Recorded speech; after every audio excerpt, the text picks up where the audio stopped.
जय हिंद, वंदे मातरम। मित्रों, कैसे हैं आप सब? साहित्य एकेडमी में आप सबका स्वागत है। आइए आज हम साहित्य विषय पर चर्चा करें। साहित्य लिखित कार्य का कोई भी संग्रह है, लेकिन इसका उपयोग विशेष रूप से कला के रूप में माने जाने वाले लेखन के लिए अधिक संकीर्ण रूप से किया जाता है। विशेष रूप से उपन्यास, नाटक और कविताएं। इसमें प्रिंट और डिजिटल लेखन दोनों शामिल हैं। हाल की शताब्दियों में परिभाषा का विस्तार मौखिक साहित्य को शामिल करने के लिए किया गया है, जिसका अधिकांश भाग लिपिबद्ध किया गया है। साहित्य ज्ञान और मनोरंजन को रिकॉर्ड करने, संरक्षित करने और संचारित करने की एक विधि है। इसकी सामाजिक, मनोवैज्ञानिक, आध्यात्मिक या राजनीतिक भूमिका भी हो सकती है। साहित्यिक आलोचना सबसे पुराने अकादमिक विषयों में से एक है और यह विशिष्ट ग्रंथों की साहित्यिक योग्यता या बौद्धिक महत्व से संबंधित है।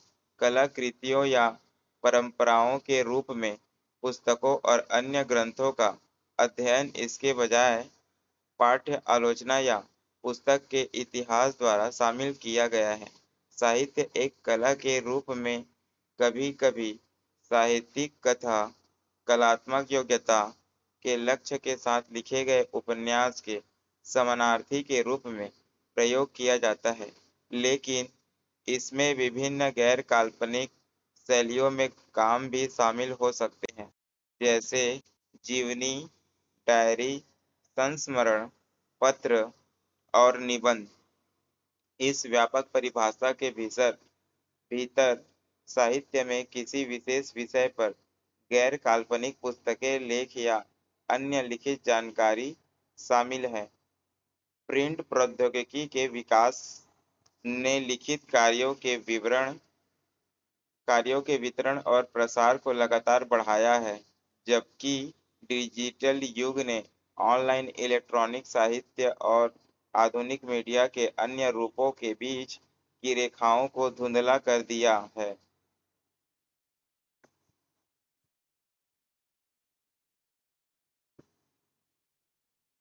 पेरिस में पैलेस बॉर्बन का पुस्तकालय। साहित्य, मौखिक साहित्य, लोक साहित्य, कल्पित कहानी, परिकथा, लोक नाटक, लोकगीत, वीर महाकाव्य, दंत कथा, मिथक, कहावत, भाषण, प्रदर्शन, ऑडियो बुक, बोले गए शब्द, कहा रहा। प्रमुख लिखित रूप: किताब, नाटक, कोठरी नाटक, कविता, गेय आख्यान, गद्य, बकवास कविता, एर्गोडिक, इलेक्ट्रॉनिक, लंबी गद्य कथा, संकलन, धारावाहिक, उपन्यास, रोमांस, लघु गद्य कथा, उपन्यास, लघु उपन्यास, लघु कथा, गंदा करना, स्केच, फ्लैश फिक्शन, दृष्टांत, धार्मिक बुद्धि।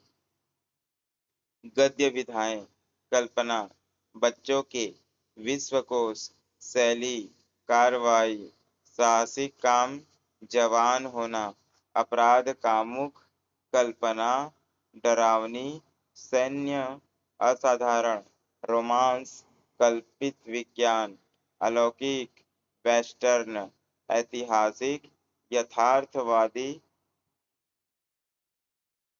काल्पनिक, गैर काल्पनिक, अकादमिक, इतिहास, दर्शन, उपाख्यान, पत्र, निबंध, पत्रकारिता, पत्र, जिंदगी, प्रकृति, प्रेरक, यात्रा, कविता, विधाएं, आख्यान, बच्चे, महाकाव्य, नाटकीय, पद्य उपन्यास, राष्ट्रीय, गेय, गाथा गीत, शोक गीत, चुटकुला, गजल, हाइकू, भजन, लिमेरिक, स्तोत्र,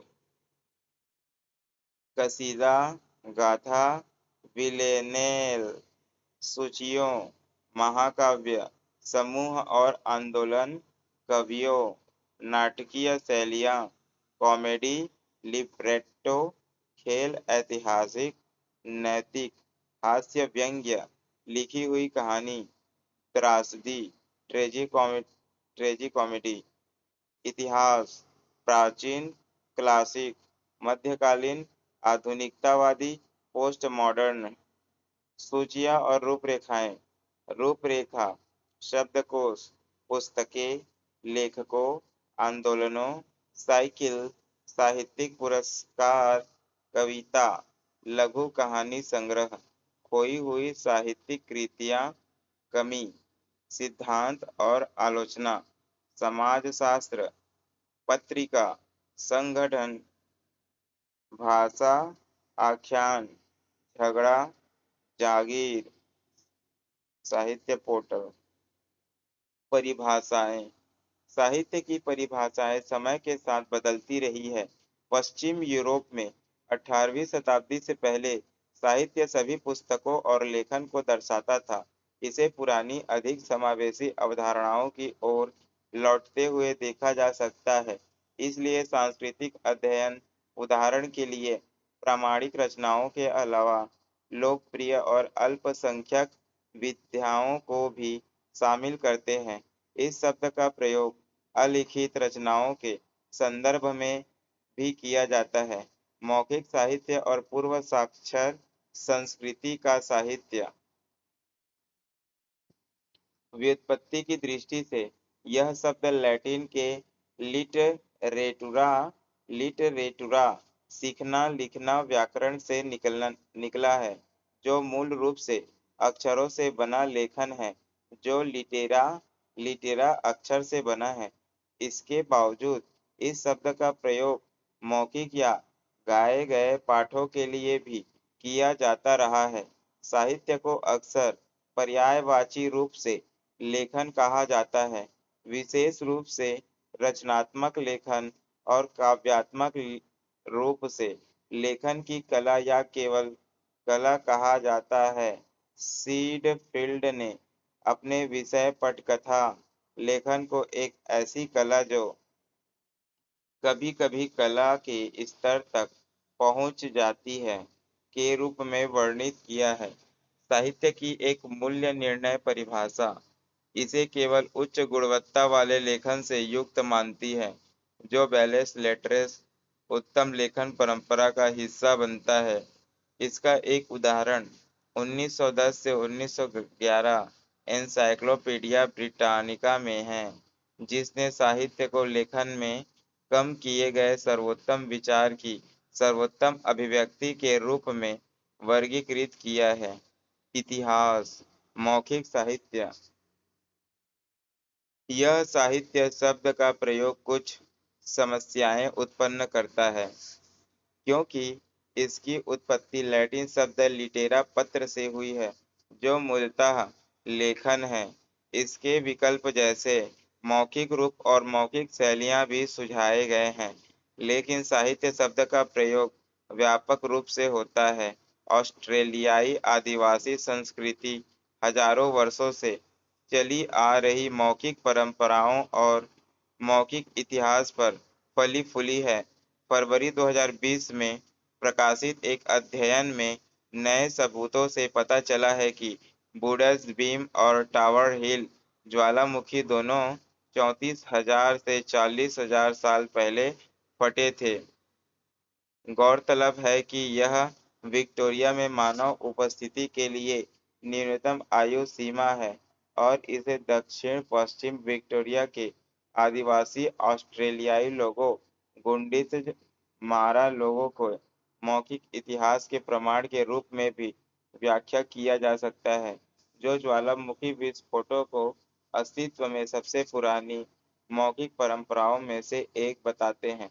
ज्वालामुखी की राख के नीचे मिली एक कुल्हाड़ी ने पहले ही साबित कर दिया था कि टावर हिल के विस्फोट से पहले मनुष्य इस क्षेत्र में निवास करते थे।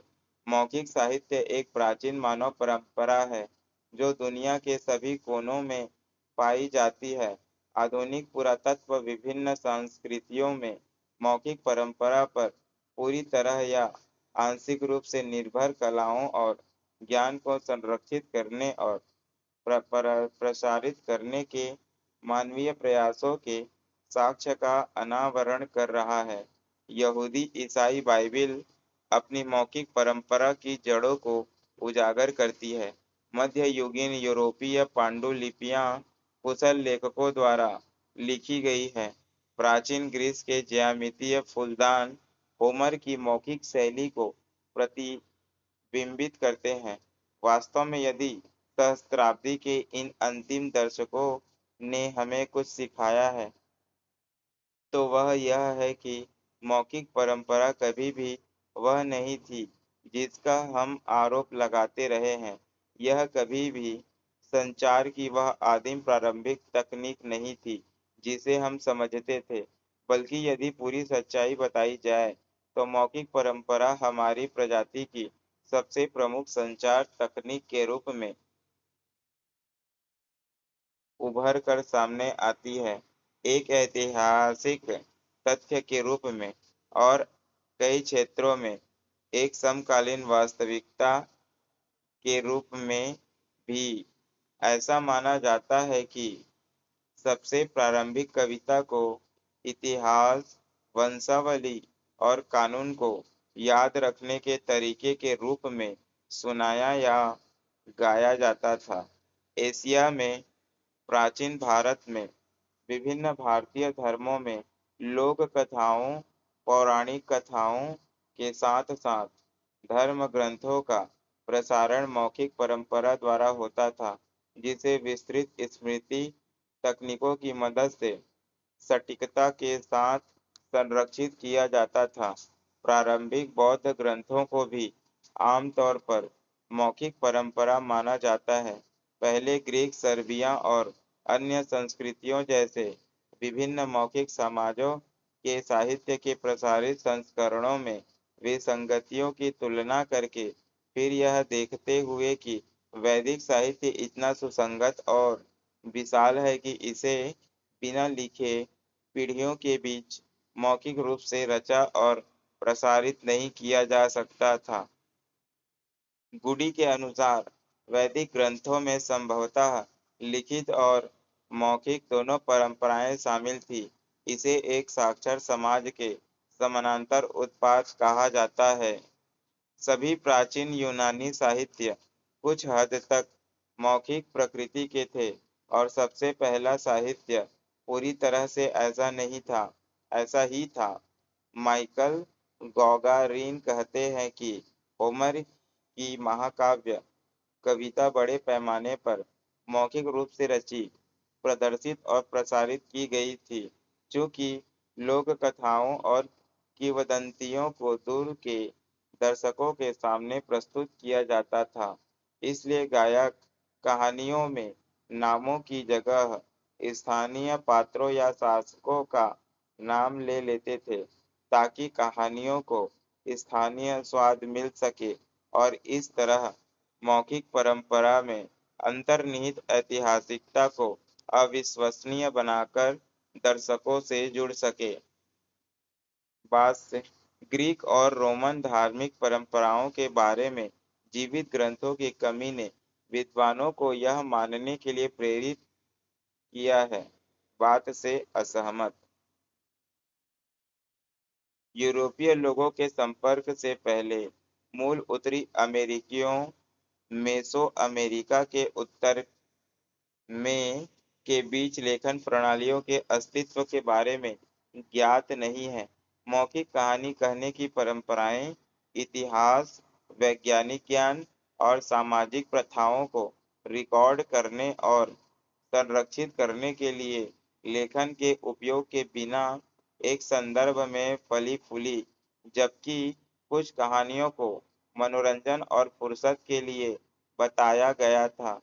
ज्यादातर ने आदिवासी अनुभव से व्यावहारिक सबक के रूप में कार्य किया, जो तत्काल नैतिक, सामाजिक, मनोवैज्ञानिक और पर्यावरणीय मुद्दों पर लागू होते हैं।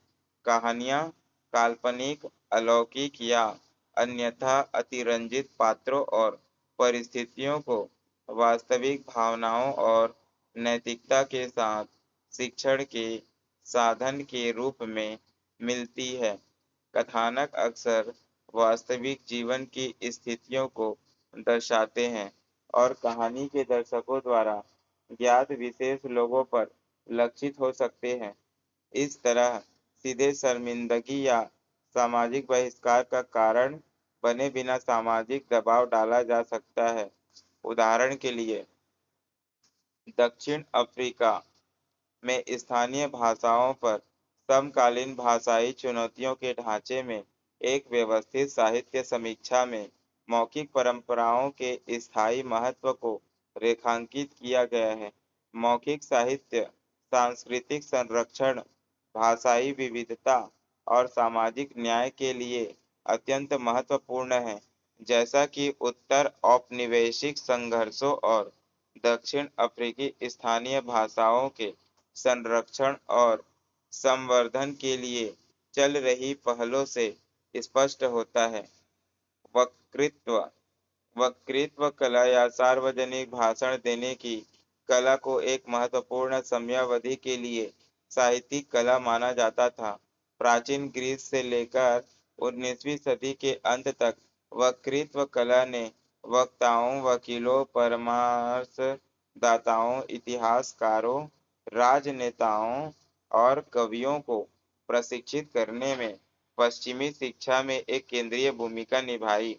लिखना 4वीं सहस्त्राब्दी ईसा पूर्व के आसपास मेसोपोटामिया में व्यापार और प्रशासन की जटिलता मानव स्मृति से परे हो गई और लेखन लेन-देन को स्थायी रूप में दर्ज करने और प्रस्तुत करने का एक अधिक विश्वसनीय तरीका बन गया। हालांकि प्राचीन मिस्र और मेसोअमेरिका दोनों में ऐतिहासिक और पर्यावरणीय घटनाओं को दर्ज करने की आवश्यकता के कारण लेखन पहले ही उभर चुका था। बाद के नवाचारों में अधिक समान पूर्वानुमेय कानूनी प्रणालियां, पवित्र ग्रंथ और वैज्ञानिक जांच और ज्ञान समेकन की आधुनिक प्रथाओं की उत्पत्ति शामिल थी, जो सभी बड़े पैमाने पर पोर्टेबल और आसानी से पुनरुत्पादित लेखन पर निर्भर थे। सुमेर से प्राप्त चूना पत्थर की किस पट्टिका, जिस पर चित्रात्मक लेखन है, संभवतः यह सबसे प्राचीन ज्ञात लेख है। 3500 ईसा पूर्व एस्मोलियन संग्रहालय। प्रारंभिक लिखित साहित्य। प्राचीन मिस्र का साहित्य सुमेरियन साहित्य के साथ दुनिया का सबसे पुराना साहित्य माना जाता है। प्राचीन मिस्र के साहित्य की प्राथमिक शैलियाँ शिक्षाप्रद ग्रंथ, भजन और प्रार्थनाएं और कहानियां लगभग पूरी तरह से पद्य में लिखी गई थी। प्राचीन साम्राज्य 26वीं शताब्दी ईसा पूर्व से 22वीं शताब्दी ईसा पूर्व तक साहित्य कृतियों में अंत्येष्टि ग्रंथ, पत्र और चिट्ठियां, भजन और कविताएं और प्रमुख प्रशासनिक अधिकारियों के करियर का वर्णन करने वाले स्मारक आत्मकथात्मक ग्रंथ शामिल थे। प्रारंभिक मध्य साम्राज्य 21वीं शताब्दी ईसा पूर्व से 17वीं शताब्दी ईसा पूर्व तक एक कथात्मक मिस्री साहित्य का निर्माण नहीं हुआ था। प्रारंभिक काल की कई कृतियों का यहाँ तक कि कथात्मक रूप में भी एक गुप्त नैतिक या शिक्षाप्रद उद्देश्य था, जैसे कि संस्कृत पंचतंत्र 200 ईसा पूर्व 300 ईस्वी, जो पुरानी मौखिक परंपरा पर आधारित है। नाटक और व्यंग्य भी शहरी संस्कृतियों के रूप में विकसित हुए, जिसने साहित्य रचना के लिए एक बड़ा सार्वजनिक दर्शक वर्ग और बाद में पाठक वर्ग प्रदान किया। गीतात्मक काव्य महाकाव्य के विपरीत अक्सर दरबारों और अभिजात वर्ग की विशेषता थी, विशेष रूप से पूर्वी एशिया में, जहां गीतों को चीनी अभिजात वर्ग द्वारा कविताओं के रूप में एकत्र किया जाता था, जिनमें सबसे उल्लेखनीय सीजिंग या गीतों की पुस्तक 1046 लगभग 600 ईसा पूर्व है। प्राचीन चीन में प्रारंभिक साहित्य मुख्य रूप से दर्शन, इतिहास लेखन, सैन्य विज्ञान, कृषि और कविता पर केंद्रित था। आधुनिक कागज बनाने और वुड ब्लॉक प्रिंटिंग के उद्गम स्थल चीन ने दुनिया की पहली प्रिंट संस्कृतियों का निर्माण किया। चीनी साहित्य का अधिकांश भाग 100 विचारधाराओं की अवधि से उत्पन्न हुआ है, जो पूर्वी झोउ राजवंश 269 ईसा पूर्व के दौरान हुई थी। इनमें से सबसे महत्वपूर्ण हैं कन्फ्यूशीवाद, ताओवाद, मोहवाद, विधिवाद के क्लासिक्स, साथ ही सैन्य विज्ञान के कार्य, उदाहरण के लिए सुन त्जू की द आर्ट ऑफ वॉर लगभग 5वीं शताब्दी ईसा पूर्व और चीनी इतिहास, उदाहरण के लिए सीमा कियान की records of the grand historian लगभग 94 ईसा पूर्व। प्राचीन चीनी साहित्य में इतिहास लेखन पर बहुत जोर दिया गया था। प्राचीन चीन के कथात्मक इतिहास का एक अनुकरणीय टुकड़ा जुओ जुआन था, जिसे 379 ईसा पूर्व के बाद में संकलित नहीं किया गया था और इसका श्रेय 5वीं शताब्दी ईसा पूर्व के अंधे इतिहासकार जुओ क्युमुन को दिया गया था। प्राचीन भारत में साहित्य की उत्पत्ति कहानियों से हुई, जो मूल रूप से मौखिक रूप से प्रसारित की जाती थी। प्रारंभिक शैलियों में नाटक, दंतकथाएं, सूत्र और महाकाव्य शामिल थे। संस्कृत साहित्य वेदों से शुरू होता है, जो 1500 से 1000 ईसा पूर्व का है, और लौह युग के भारत के संस्कृत महाकाव्यों के साथ जारी है। वेद सबसे पुराने पवित्र ग्रंथों में से एक है। संहिता वैदिक संग्रह लगभग 1500 से 1000 ईसा पूर्व की है और परिवैदिक ग्रंथ, साथ ही संहिताओं का संपादन लगभग 1000 से 500 ईसा पूर्व का है, जिसके परिणाम स्वरूप एक वैदिक काल है, जो दूसरी सहस्त्राब्दी ईसा पूर्व के मध्य से पहली सहस्त्राब्दी ईसा पूर्व के मध्य तक या उत्तर कांस्य युग और लौह युग तक फैला है। लगभग छठी से पहली शताब्दी ईसा पूर्व के बीच की अवधि में दो सबसे प्रभावशाली भारतीय महाकाव्यों महाभारत और रामायण की रचना और संपादन हुआ, जिसके बाद चौथी शताब्दी ईस्वी तक रामचरितमानस जैसे संपादन की प्रगति हुई। सबसे पहले ज्ञात ग्रीक लेखन माइसिनियन लगभग 1600 से 1100 ईसा पूर्व है, जो मिट्टी की गोलियों पर लीनियर बी शब्दांश में लिखे गए थे। इन दस्तावेजों में व्यापार से संबंधित बड़े पैमाने पर गद्य रिकॉर्ड होते हैं। सूचियाँ, सूची, रसीदें आदि कोई वास्तविक साहित्य नहीं खोजा गया है। माइकल बेंट्रिस और जॉन चैडविक, लीनियर बी के मूल व्याख्याकार, कहते हैं कि साहित्य लगभग निश्चित रूप से माइसिनियन ग्रीस में मौजूद था, लेकिन इसे या तो लिखा नहीं गया था या अगर लिखा गया था तो यह चर्मपत्र या लकड़ी की गोलियों पर था, जो 12वीं शताब्दी ईसा पूर्व में माइसिनियन महलों के विनाश से नहीं बच पाए। होमर की महाकाव्य कविताएं, इलियड और ओडिसी, प्राचीन ग्रीक साहित्य की केंद्रीय कृतियां। आधुनिक विद्वान इन विवरणों को पौराणिक मानते हैं। शोधकर्ता मानते हैं कि कविताओं को मूल रूप से मौखिक रूप से प्रसारित किया गया था। प्राचीन काल से लेकर आज तक पश्चिमी सभ्यता पर होमरिक महाकाव्य का प्रभाव महत्वपूर्ण रहा है, जिसने साहित्य, संगीत, कला और फिल्म के कई सबसे प्रसिद्ध कार्यों को प्रेरित किया है। होमरिक महाकाव्यों का प्राचीन ग्रीक संस्कृति और शिक्षा पर सबसे बड़ा प्रभाव था। प्लेटो के लिए होमर बस वह था जिसने ग्रीक को सिखाया। टेन होलाडा पेपाइडेकेन हेसियड के वर्क्स एंड डेज सी 700 ईसा पूर्व और थियोगोनी प्राचीन ग्रीक साहित्य के शुरुआती और सबसे प्रभावशाली कार्यों में से कुछ हैं।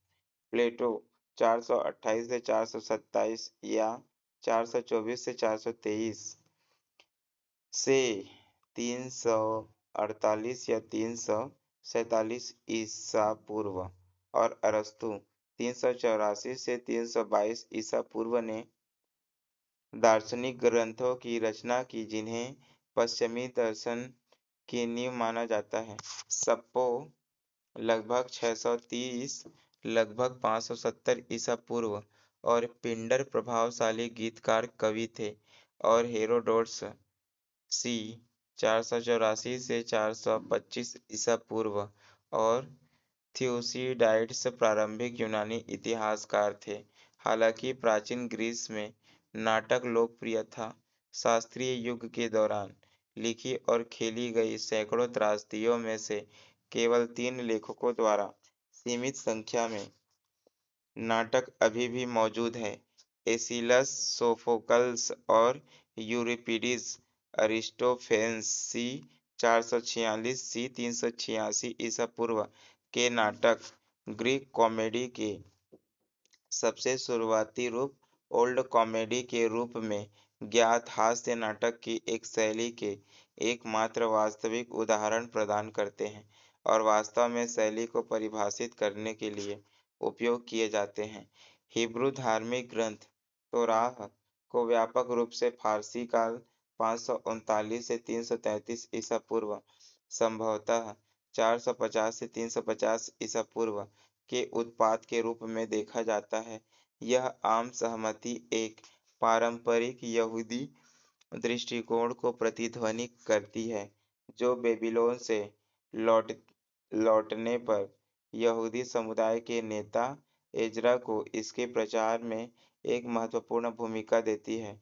यह ईसाई धर्म की बाइबिल के एक प्रमुख स्रोत का प्रतिनिधित्व करता है, जिसका पश्चिमी साहित्य पर बड़ा प्रभाव पड़ा है।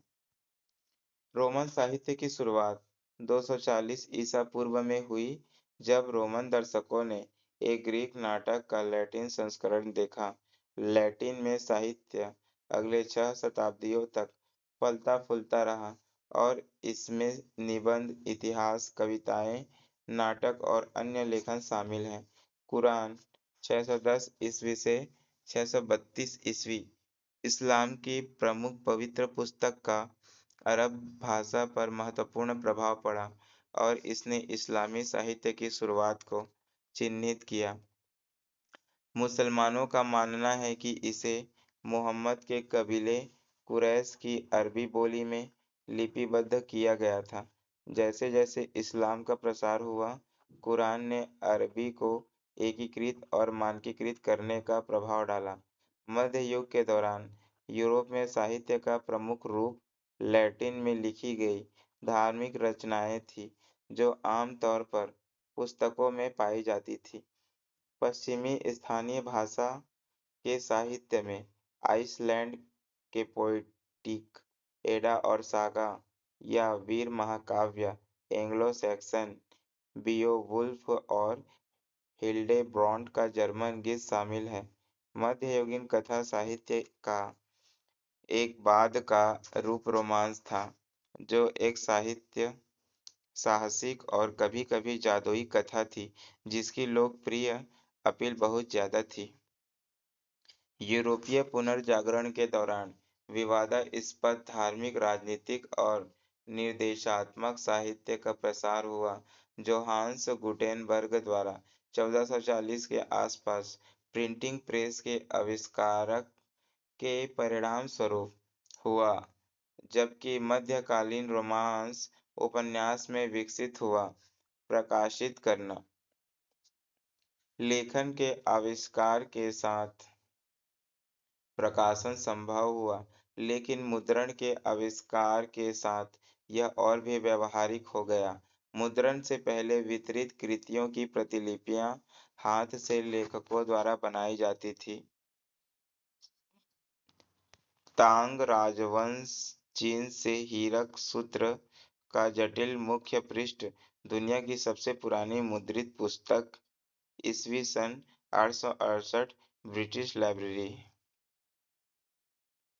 चीनी आविष्कारक बी सेंग ने लगभग 1045 में मिट्टी के बर्तनों पर चल प्रकार मूवेबल टाइप का आविष्कार किया और बाद में इसे कोरिया में फैलाया गया। लगभग 1230 में कोरियाई लोगों ने धातु प्रकार की चल मुद्रण कला का आविष्कार किया। पूर्वी धातु चल प्रकार 14वीं शताब्दी के अंत और 15वीं शताब्दी के प्रारंभ के बीच यूरोप में फैला। लगभग 1450 में जोहान्स गुटेनबर्ग ने यूरोप में चल प्रकार का आविष्कार किया। इस आविष्कार ने धीरे-धीरे पुस्तकों के उत्पादन को कम खर्चीला और अधिक व्यापक रूप से उपलब्ध बना दिया। यूरोप में 1501 से पहले बनाई गई प्रारंभिक मुद्रित पुस्तकें एकल पृष्ठ और चित्र इनक्यूनेबल्स या इनक्यूनाबुला के रूप में जाने जाते हैं। 1453 में कॉन्स्टेंटिनोपल के पतन के वर्ष में पैदा हुआ एक व्यक्ति अपने 50वें वर्ष से पीछे मुड़कर देख सकता है कि उसके जीवन काल में लगभग 8 मिलियन पुस्तकें छप चुकी थी, जो संभवतः यूरोप के सभी लेखकों द्वारा 330 ईस्वी में कॉन्स्टेंटाइन द्वारा अपने शहर की स्थापना के बाद से लिखी गई पुस्तकों से भी अधिक थी। अंततः मुद्रण ने पुस्तकों के अलावा अन्य प्रकार के प्रकाशनों को भी संभव बनाया। समाचार पत्र प्रकाशन का इतिहास जर्मनी में 1609 में शुरू हुआ और उसके बाद 1663 में पत्रिकाओं का प्रकाशन शुरू हुआ। विश्वविद्यालय अनुशासन इंग्लैंड में 1820 के दशक के उत्तरार्ध में इंग्लैंड में बढ़ती राजनीतिक और सामाजिक जागरूकता, विशेष रूप से उपयोगितावादियों और बेंथमवादियों के बीच नवगठित लंदन विश्वविद्यालय में अंग्रेजी साहित्य अध्ययन के पाठ्यपुस्तक्रम शामिल करने की संभावना को बढ़ावा दे रही थी। यह आगे चलकर साहित्य के अध्ययन को एक सुशिक्षित, सांस्कृतिक रूप से सामंजस्यपूर्ण राष्ट्र के मानवतावादी सांस्कृतिक मिथक के प्रचार-प्रसार का आदर्शवाहक बनाने के विचार के रूप में विकसित हुआ।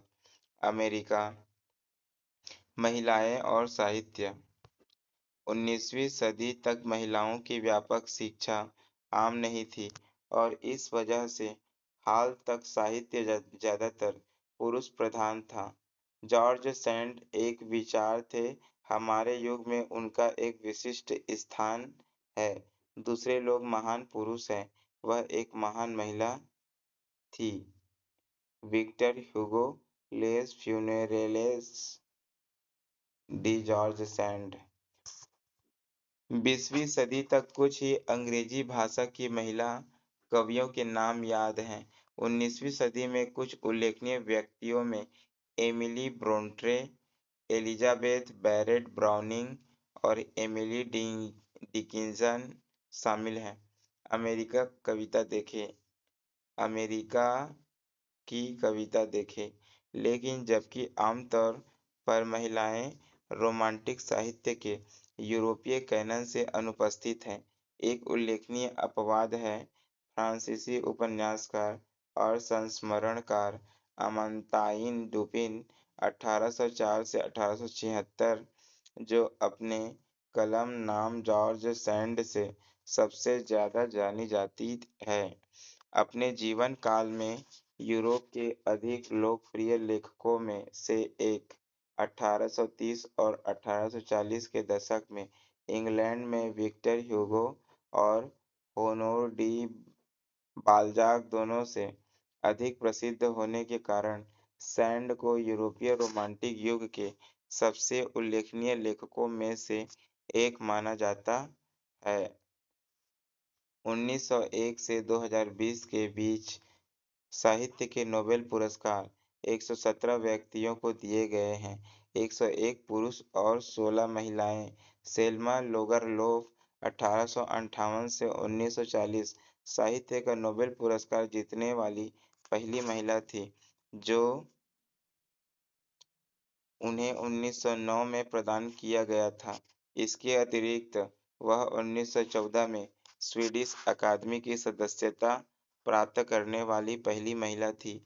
20वीं सदी से ही नारीवाद विद्वानों ने साहित्यिक दायरे का विस्तार कर इसमें अधिकाधिक महिला लेखकों को शामिल करने का प्रयास किया है।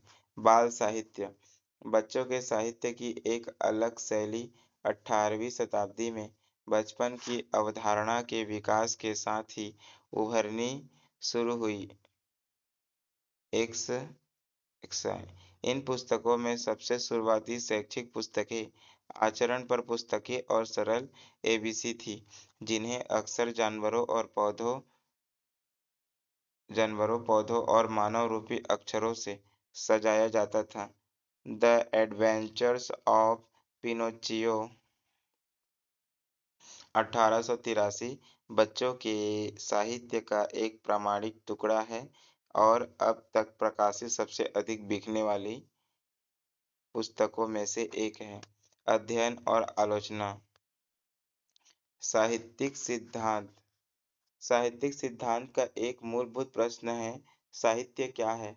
हालांकि कई समकालीन सिद्धांतकार और साहित्यिक विद्वान या तो यह मानते हैं कि साहित्य को परिभाषित नहीं किया जा सकता है या यह भाषा के किसी भी उपयोग को संदर्भित कर सकता है।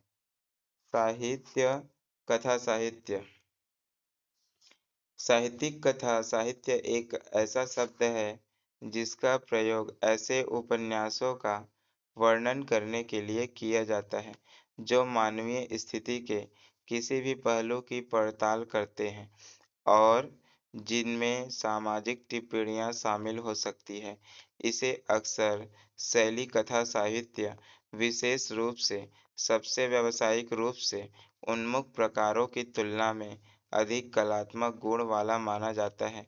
लेकिन हाल के वर्षों में विश्वविद्यालयों में शैली कथा साहित्य के गंभीर अध्ययन के साथ इस पर विवाद हुआ है।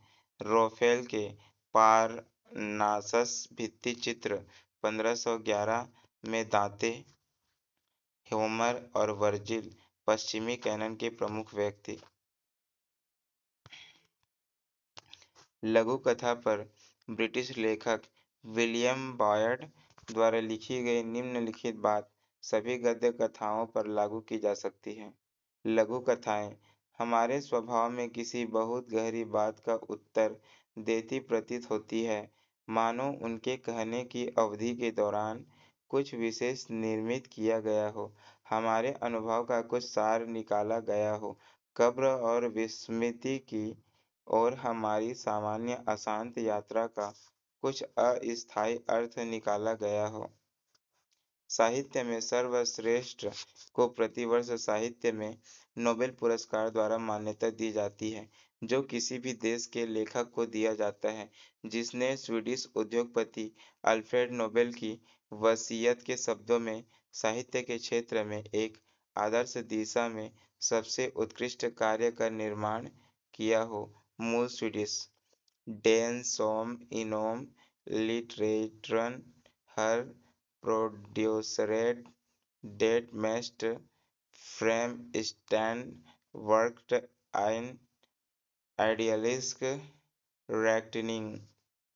कल्पनाशील साहित्य का मूल्य कुल शोधकर्ताओं का सुझाव है कि साहित्यिक कथा साहित्य किसी व्यक्ति के मनोवैज्ञानिक विकास में मूल भूमिका निभा सकता है।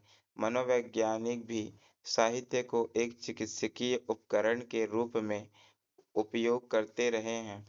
मनोवैज्ञानिक होगन उस समय और भावना के मूल्य के लिए तर्क देते हैं जो एक व्यक्ति साहित्य में एक चरित्र की स्थिति को समझने के लिए समर्पित करता है कि यह सार्वभौमिक भावनाओं को भड़काने के साथ-साथ पाठकों को विभिन्न संस्कृतियों और नए भावनात्मक अनुभवों तक पहुँच प्रदान करके एक बड़े समुदाय को एकजुट कर सकता है।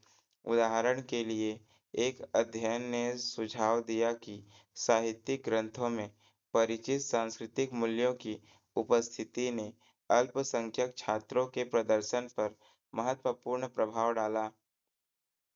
मनोवैज्ञानिक मास्लो के विचार साहित्यिक आलोचकों को यह समझने में मदद करते हैं कि साहित्य में पात्र उनकी व्यक्तिगत संस्कृति और इतिहास को कैसे दर्शाते हैं।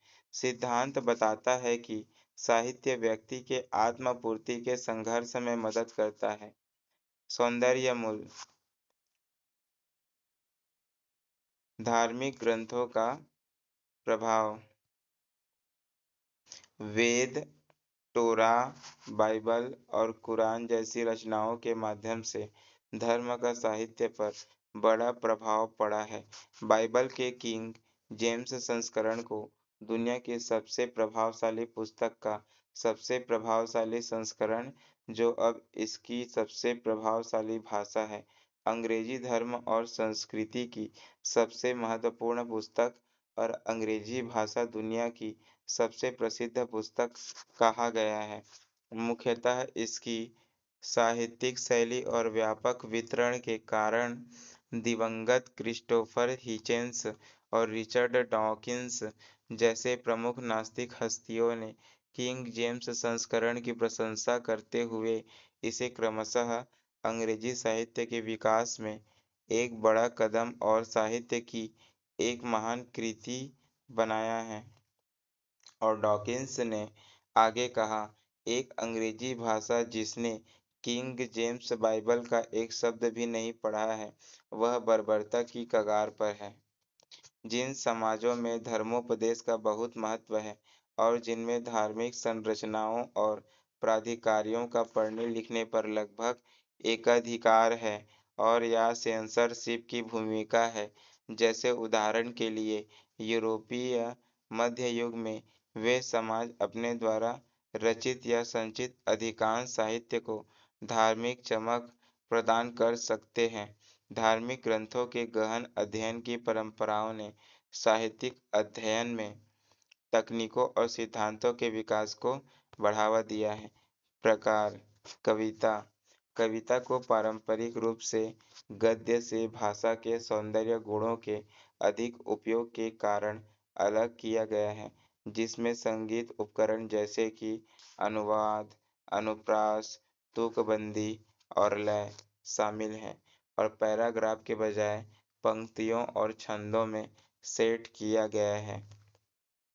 और हाल ही में अन्य टाइपोग्राफिक तत्वों का उपयोग किया गया है।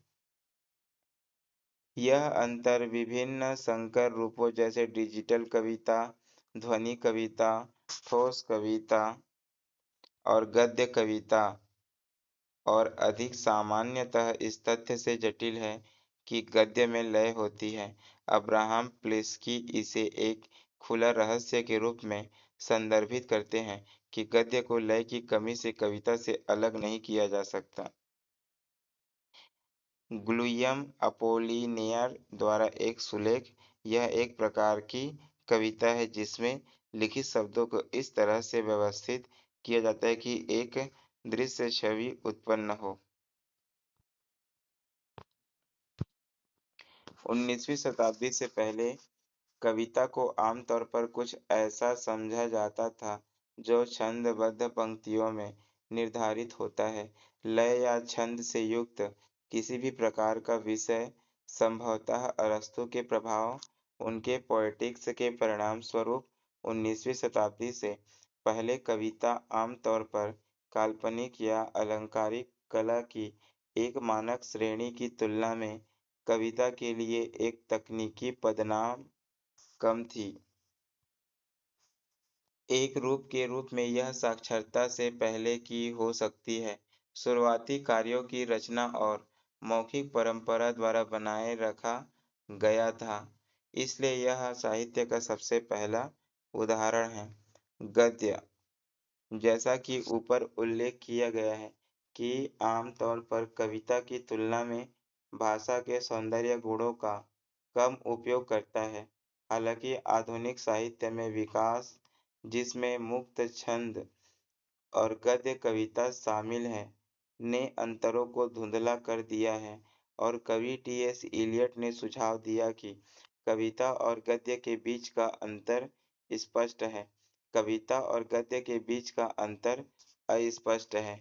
पद्य उपन्यास है एक प्रकार की कथात्मक कविता जिसमें उपन्यास लंबाई की कहानी गद्य के बजाय कविता के माध्यम से कही जाती है। अलेक्जेंडर पुश्किन द्वारा यूजीन वनगिन 1831 सबसे प्रसिद्ध उदाहरण है।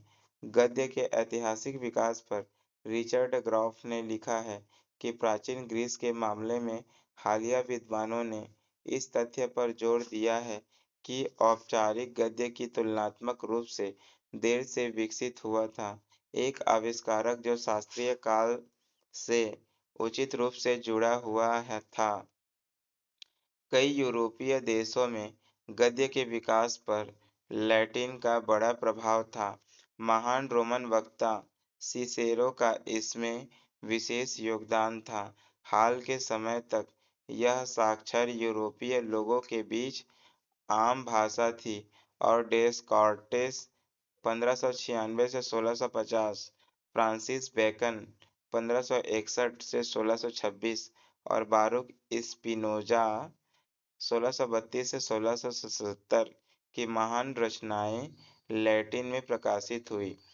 मुख्य रूप से लैटिन गद्य में लिखी गई अंतिम महत्वपूर्ण पुस्तकों में स्वीडेनबर्ग मृत्यु 1772, लिनियस मृत्यु 1778, यूलर मृत्यु 1783, गॉस मृत्यु 1855 और आइजैक न्यूटन मृत्यु 1727 की रचनाएं शामिल थीं। उपन्यास उपन्यास एक लंबी काल्पनिक कहानी होती है जो आमतौर पर गद्य में लिखी जाती है। अंग्रेजी में यह शब्द 15वीं सदी के शताब्दी के अंत में रोमांस भाषाओं से समाचार के अर्थ में उभरा। यह तथ्य या कल्पना के बीच अंतर किए बिना कुछ नया इंगित करने का लगा। रोमांस एक निकट से संबंधित लंबी गद्य कहानी है। वाल्टर स्कॉट ने इसे गद्य या पद्य में एक काल्पनिक कहानी के रूप में परिभाषित किया है जिसका आकर्षण अद्भुत और असामान्य घटनाओं पर केंद्रित होता है, जबकि उपन्यास में घटनाओं को मानवीय घटनाओं की सामान्य श्रृंखला और समाज की आधुनिक स्थिति के अनुकूल बनाया जाता है। अन्य यूरोपीय भाषाएं रोमांस और उपन्यास के बीच अंतर नहीं करती हैं। एक उपन्यास ले रोमन, डे रोमन, इल रोमांजो है, रूपों की निकटता को इंगित करता है। हालांकि कई ऐतिहासिक प्रोटोटाइप हैं जिन्हें उपन्यास से पहले के उपन्यास कहा जाता है। आधुनिक उपन्यास का रूप सांस्कृतिक इतिहास में देर से उभरता है। लगभग 18वीं शताब्दी के दौरान शुरुआत में बहुत आलोचना के अधीन उपन्यास ने साहित्यिक रूपों के बीच एक प्रमुख स्थान हासिल कर लिया है, दोनों लोकप्रिय और आलोचनात्मक रूप से। उपन्यास प्रकाशक मेलविन हाउस ने उपन्यास को उपन्यास होने के लिए, बहुत छोटा लघु कहानी होने के लिए, बहुत लंबा के रूप में वर्गीकृत किया है। प्रकाशक और साहित्यिक पुरस्कार समितियां आमतौर पर एक उपन्यास को 17,000 और 40,000 शब्दों के बीच मानती है। लघु कथा लघु कहानी को एक साहित्यिक रूप के रूप में परिभाषित करने में दुविधा यह है कि इसे किसी भी लघु कथा और इसके विवादित मूल से कैसे अलग किया जाए या किया जाना चाहिए या नहीं, जिसमें बाइबल और एडगर एलन पो शामिल हैं। ग्राफिक उपन्यास और कॉमिक पुस्तकें कलाकृति, संवाद और पाठ के संयोजन में कही गई कहानियाँ प्रस्तुत करती है। इलेक्ट्रॉनिक साहित्य इलेक्ट्रॉनिक साहित्य एक साहित्यिक शैली है जिसमें विशेष रूप से डिजिटल उपकरणों पर गैर पर और उनके लिए बनाई गई रचनाएँ शामिल होती हैं। गैर काल्पनिक गैर काल्पनिक साहित्य के सामान्य साहित्यिक उदाहरणों में निबंध, यात्रा साहित्य, जीवनी, आत्मकथा और संस्मरण पत्रकारिता पत्र, डायरी, इतिहास, दर्शन, अर्थशास्त्र, वैज्ञानिक, प्रकृति और तकनीकी लेखन शामिल हैं। गैर काल्पनिक साहित्य को लिखित कार्यों में के किसी भी संग्रह के रूप में साहित्य की व्यापक श्रेणी में रखा जा सकता है, लेकिन कुछ कार्य उनके लेखन की उत्कृष्टता, उनकी मौलिकता और उनके सामान्य सौंदर्य और कलात्मक गुणों के आधार पर संकीर्ण परिभाषा के अंतर्गत आते हैं। नाटक नाटक प्रदर्शन के लिए अभिप्रेत साहित्य है।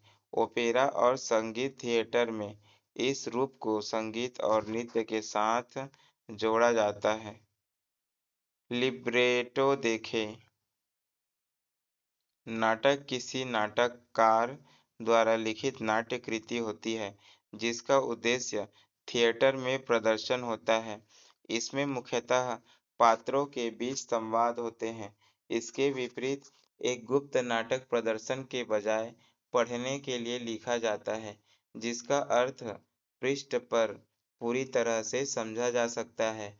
अपेक्षाकृत हाल तक लगभग सभी नाटक पद्य रूप में ही रचे जाते थे। जियोर्डानो के ओपेरा इंड्रिया चेनियर के लिए 1921 के लिब्रेटो का कवर सबसे प्राचीन रूप जिसके बारे में पर्याप्त जानकारी